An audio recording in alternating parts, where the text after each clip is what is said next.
जय हिंद बच्चों। इस समय आप लोग महामना इंस्टीट्यूट के यूट्यूब चैनल से जुड़े हुए हैं और इस चैनल में मैं आप सबका स्वागत करता हूं। आज हम लोग class 12 mathematics class 12 CBSE mathematics के चैप्टर 4 डिटर्मिनेंट्स के एक्सरसाइज 4.4 को पढ़ने जा रहे हैं। 4.4 में हम लोगों को माइनर्स और एंड को फैक्टर्स फाइंड करना है। तो सबसे पहले हम आपको बता दें कि अगर माइनर्स फाइंड करना हो तो माइनर्स कैसे फाइंड करेंगे। सपोज कीजिए A11 आपको पता है ये फर्स्ट रो और first column, first row and second column, first row and third column, second row and first column, second row and second column, second row and third column, ऐसे ही आपको पता है। तो अब जो है अगर फर्स्ट एलिमेंट A11 का हमें माइनर फाइंड करना है तो फर्स्ट एलिमेंट A11 के माइनर को हम रिप्रेजेंट करते हैं M11 से, यानी माइनर ऑफ, ऐसे हम कह सकते हैं कि minor of A11 is M11। A11 का अगर हमको माइनर फाइंड करना हो तो ये M11 होगा। और देखिए इसको कैसे हम फाइंड करेंगे।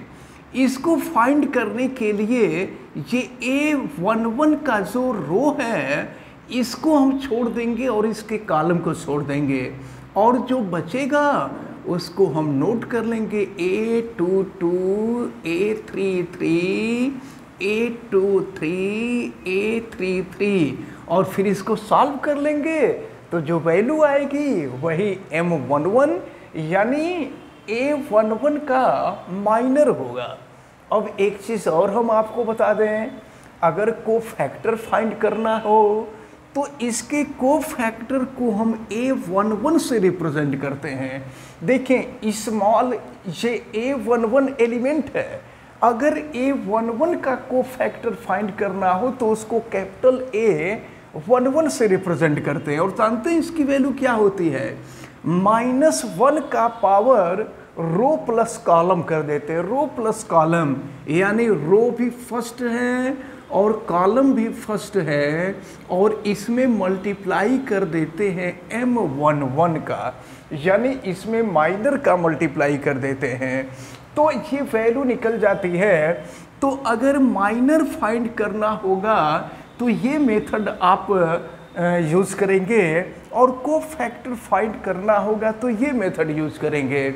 और यह डिटेल में तब समझ में आएगा, ये एक तो हमने एग्जाम्पल देकर के आपको समझा दिया है, डिटेल में आपको तब समझ में आएगा जब क्वेश्चन सॉल्व करेंगे।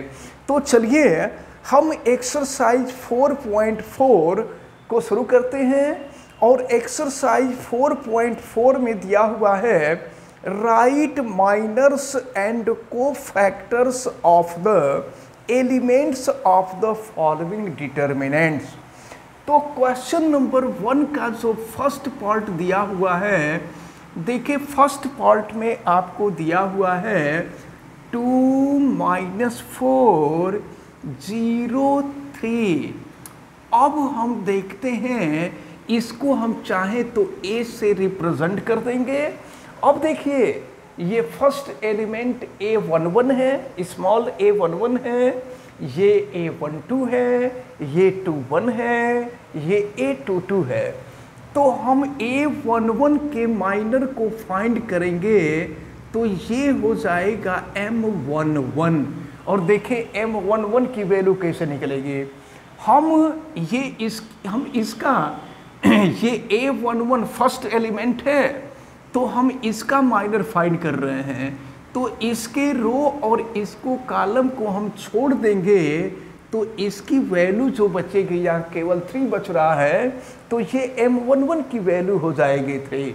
अब इसी तरह से ये जो दूसरा एलिमेंट है उस दूसरे एलिमेंट का अगर हम माइनर फाइंड करें तो देखें दूसरे एलिमेंट का माइनर फाइंड करने के लिए यहाँ पर यानी -4 का माइनर हमको फाइंड करना है। तो अब -4 वाले कॉलम और इसके रो को छोड़ देंगे तो बच क्या रहा है, 0 बच रहा है, ये हो गया। अब इसी तरह से 0 का 0 यानी A21 का अगर हमको माइनर फाइंड करना होगा तो देखें अब 0 वाले रो और 0 वाले कॉलम को छोड़ देंगे तो -4 आ गया। अब इसी तरह से अगर हम M22 की वैल्यू फाइंड करें तो M22 के लिए यानी 3 के लिए अगर हम फाइंड करें तो 3 वाले कॉलम और 3 वाले रो को छोड़ दें तो बचेगा 2। तो इस प्रकार से आपको माइनर फाइंड हुआ है, ये माइनर्स रहा। अब इसके बाद तो आपसे माइनर्स फाइंड करने के लिए कहा जा रहा था, यहाँ हमने माइनर्स फाइंड किया। अब अगर आपको कोफैक्टर फाइंड करना हो तो देखिए इसका कोफैक्टर कैसे हम फाइंड करेंगे। हम कोफैक्टर फाइंड करने जा रहे हैं, कोफैक्टर्स। तो देखिए कोफैक्टर्स कैसे फाइंड होगा।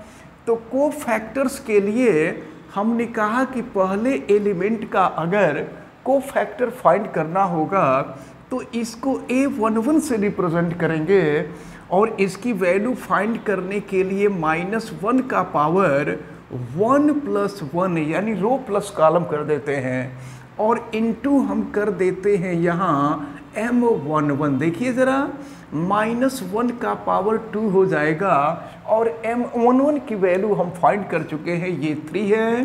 तो अगर -1 का स्क्वायर करेंगे तो +1 हो जाएगा और 1 का 3 में मल्टीप्लाई करेंगे तो 3 हो जाएगा। तो ये जो फर्स्ट एलिमेंट था उसका कोफैक्टर निकल गया। अब अगर हम A12 की वैल्यू फाइंड करना चाहें तो -1 का पावर 1 + 2 और ये हो जाएगा M12। देखें वैल्यू तो -1 का पावर क्या हो जाएगा, यहाँ देखें -1 का पावर 1 + 2 3 हो जाएगा और M12 की जो वैल्यू है 0 है। तो -1 का क्यूब तो माइनस हो जाएगा लेकिन 0 में मल्टीप्लाई कर देंगे 0 हो जाएगा। अब यहाँ से आप अगर A21 की वैल्यू फाइंड करना चाहें तो -1 का पावर 2 + 1 ये हो जाएगा M21। तो ये हो जाएगा -1 का पावर 3, M21 की वैल्यू है -4। देखें सॉल्व करें तो -1 का क्यूब करेंगे तो -1 हो जाएगा और इंटू -4 -1 इंटू -4 हो जाएगा 4। फिर आगे बढ़ते हैं और हम यहाँ A22 फाइंड करते हैं तो फिर देखिए -1 का पावर हो जाएगा 2 + 2 और इंटू हो जाएगा M22। तो ये फैक्टर को फैक्टर और माइनर फाइंड करने का यही मेथड है। अब यहाँ M22 की वैल्यू अब देखिए निकालते हैं तो -1 का पावर 4 हो जाएगा और M22 की वैल्यू हम फाइंड कर चुके हैं, ये है 2। तो -1 का पावर 4 करेंगे 1 हो जाएगा, ये 1 × 2 = हो जाएगा 2। तो आप देख रहे हैं यहाँ से यहाँ तक, ये ऐसा नहीं इसको लार्ज ब्रैकेट में नहीं लिखना होता है, इसको लार्ज ब्रैकेट में लिखना नहीं होता, हम केवल आपको बता रहे हैं। देखिए तो यहाँ से यहाँ तक जो है ये माइनर्स है और यहाँ से यहाँ तक जो आप देख रहे हैं ये कोफैक्टर्स हैं। तो अगर माइनर्स और कोफैक्टर फाइंड करना होता है तो हम ऐसे ही फाइंड करते हैं और जैसे क्वेश्चन नंबर 1 का फर्स्ट पार्ट सॉल्व हुआ है वैसे ही सेकंड पार्ट भी आपको सॉल्व करना है। सॉल्व कीजिएगा, अगर नहीं आएगा तो आप कमेंट कीजिएगा, हम वीडियो इसका भी अपलोड कर देंगे। लेकिन बहुत इजी है, हमें उम्मीद है कि उसको आप लोग कर लेंगे। अब हम देखते हैं क्वेश्चन नंबर 2। तो क्वेश्चन नंबर 2 में भी जैसे फर्स्ट पार्ट सॉल्व करना है वैसे ही सेकंड पार्ट सॉल्व करना है। हम एक पार्ट आपको बता रहे हैं, फिर दिक्कत समझ में आएगी आप कमेंट करके बताइएगा, सेकंड पार्ट का भी वीडियो अपलोड हो जाएगा। तो आपको यहाँ भी माइनर्स फाइंड करना है। चलिए, तो अब ये एलिमेंट आप माइंड किए रहिएगा, ये A11 है, ये A12 है, ये A13 है, ये A21 है, ये A22 है, ये A23 है, ये A31 है, ये 32 है और A33 है। तो इसको फाइंड किए रहिएगा, दिमाग में माइंड किए रहिएगा। अब हम माइनर्स फाइंड करने जा रहे हैं, तो देखें माइनर्स क्या होगा। तो हम माइनर्स M11 पहले फाइंड करेंगे। तो M11 यानी ये जो फर्स्ट एलिमेंट है इसका माइनर। तो देखिए, अब इसके रो और इसके कॉलम को छोड़ देंगे, जो बच जाएगा उसको नोट कर लेंगे 1 0 0 1 और फिर इसको सॉल्व कर लेते हैं सॉल्व करने के मेथड से। तो ये हो जाएगा 1 × 1 - 0 यानी 1 हो गया, M11 निकल गया। अब हम यहाँ से M आगे बढ़ते हैं, M12 निकाल लेते हैं। सेकेंड एलिमेंट के लिए हम माइनर निकाल रहे हैं। तो देखें सेकेंड एलिमेंट के लिए माइनर कैसे निकलेगा। तो अब हम ये सेकेंड वाले को, कॉलम को और इसके रो को छोड़ देंगे, जो बचेगा उसको नोट कर लेंगे 0 0 0 1। सॉल्व करिए इसको, फिर ये हो जाएगा आपका 0 - 0 यानी कि 0 हो जाएगा। अब इसी तरह से हम नेक्स्ट एलिमेंट के लिए देखते हैं। अब यहाँ पर लास्ट वाला जो है M13 के लिए करते हैं। तो M13 के लिए देखें फिर क्या होगा। इसके लिए इसका जो कॉलम और रो है इसको छोड़ देंगे, 0 1 0 0 हो जाएगा और सॉल्व करिए फिर। तो यहाँ भी हम कर रहे हैं, फिर 0 × 0 और ये 0 - 0, ये वैल्यू 0 हो जाएगी। अब इसी तरह से हम ये A21 के लिए देख रहे हैं। तो A21 के लिए ये हो जाएगा M21 इस एलिमेंट के लिए निकाल रहे हैं 0 के लिए। तो अब देखें, इस 0 वाले रो और 0 वाले कॉलम को छोड़ देंगे, यहाँ भी बचेगा 0 0 0 1। सॉल्व करिए, 0 - 0 यानी 0 हो जाएगा। अब इसके बाद हम M22 निकालते हैं ये बीच वाले एलिमेंट के लिए। तो फिर देखिए क्या होगा। अब इसके रो और इसके कॉलम को हम छोड़ देंगे, 1 0 0 1 बचेगा, 1 0 0 1। सॉल्व करिए, 1 × 1 1 - 0 1 हो जाएगा। और फिर हम M23 को निकालते हैं, लास्ट वाले एलिमेंट को निकालते हैं, इसका माइनर फाइंड कर रहे हैं। तो फिर जो है देखें, अब इसके कॉलम और इसके रो को छोड़ देंगे, फिर 1 0 0 0 बचेगा, 1 0 1 0 0 0 बचेगा। सॉल्व करेंगे तो ये 0 - 0 0 हो जाएगा। अब जो है, अब लास्ट वाले रो पे आते हैं। तो यहाँ से M31 निकालिए। तो देखें, अब इसके रो और इसके कॉलम को छोड़ देंगे, क्या बचेगा, 0 0 1 0। सॉल्व करिए, ये भी 0 - 0 यानी 0 हो जाएगा। अब जो है M32 को निकालिए, M32 ये हो जाएगा। तो अब इसके कॉलम और इसके रो को छोड़ दीजिए, 1 0 0 0 हो जाएगा, 1 0 1 0 0 0। फिर क्या हो जाएगा, 0 - 0 0 0 0 हो जाएगा। और फिर इसी तरह से हम निकालेंगे M33 की वैल्यू। फिर देखिए, M33 के लिए ये जो लास्ट एलिमेंट है इसके लिए निकल रहा है। तो इसके कॉलम और इसके रो को छोड़ देंगे, फिर बचेगा 1 0 0 1। तो ये जो वैल्यू आएगी ये 1 माइनस 0 यानी 1 हो जाएगा। तो अब यहाँ से माइनर्स हम लोगों को फाइंड हो गया। अब माइनर्स के बाद हम लोगों को कोफैक्टर्स फाइंड करने होंगे। तो चलिए अब हम लोग कोफैक्टर्स फाइंड करते हैं। अब हम लोग कोफैक्टर्स फाइंड करेंगे। तो कोफैक्टर्स को आपको पता है कि A11 से रिप्रेजेंट करेंगे। तो A11 की जो वैल्यू होगी -1 का पावर 1 + 1 इंटू हो जाएगा M11।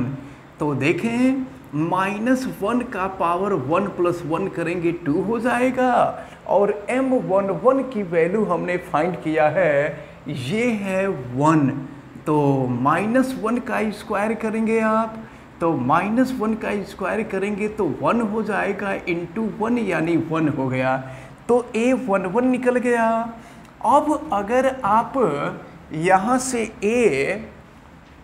A12 फाइंड करना चाहें तो चलिए A12 इजकल टू ये हो जाएगा आपका -1 का पावर 1 + 2, और फिर यहाँ इसके साथ हो जाएगा M12। तो देखें फिर क्या है, तो -1 का पावर अगर हम 3 कर दें तो ये तो -1 हो जाएगा, और M12 की वैल्यू आपने देखा है 0, तो ये वैल्यू निकल जाएगी 0। अब इसी तरह से अगर हम अब हम A13 की वैल्यू फाइंड करना चाहें तो ये -1 का पावर 1 + 3, और ये हो जाएगा आपका M13। देखिए तो -1 का पावर 4 हो जाएगा, तो -1 का पावर 4 करेंगे तो 1 होगा, और M13 की वैल्यू 0 है यानी ये वैल्यू 0 हो जाएगी। अब हम जो है अगर अब यहाँ के बाद अगर A21 की वैल्यू फाइंड करना चाहें तो A21 की वैल्यू हो जाएगी -1 का पावर 2 + 1 इंटू हो जाएगा M21। फिर देखिए -1 का पावर 3, ये हो जाएगा -1, और M21 की वैल्यू 0 यानी ये वैल्यू 0 निकल जाएगी। अब इसके बाद फिर हम आगे बढ़ते हैं और A22 की वैल्यू निकालते हैं, तो -1 का पावर 2 + 2, और ये हो जाएगा M22। फिर देखिए ये वैल्यू क्या आएगी, -1 का पावर 2 + 2 4 हो जाएगा, तो ये वैल्यू हो जाएगी 1, और इसके बाद M22 की वैल्यू 1 है यानी ये वैल्यू 1 हो जाएगी।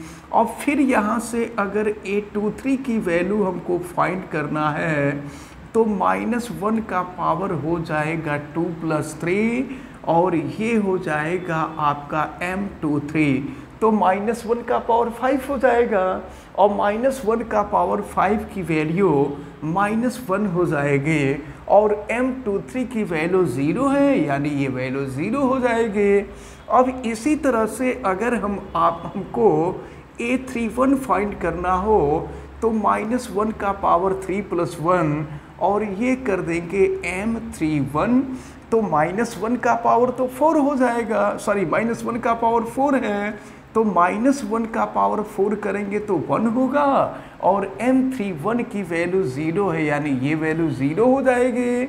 अब इसी तरह से अगर आपको A32 की वैल्यू फाइंड करनी हो तो -1 का पावर हो जाएगा 3 + 2, और ये हो जाएगा M32।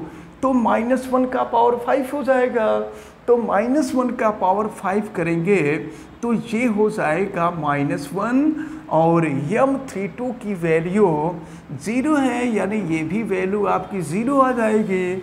और इसके बाद लास्ट में अगर आपको A33 फाइंड करना है तो -1 का पावर 3 + 3, और ये हो जाएगा M33। तो -1 का पावर 6 करेंगे तो 1 हो जाएगा, और M33 की जो वैल्यू है ये 1 है यानी ये 1 होगा। तो अब आप जो है यहाँ से राइट साइड में आपने माइनर्स देखा है और यहाँ से लेफ्ट साइड में जो है आपने कोफैक्टर देखा है।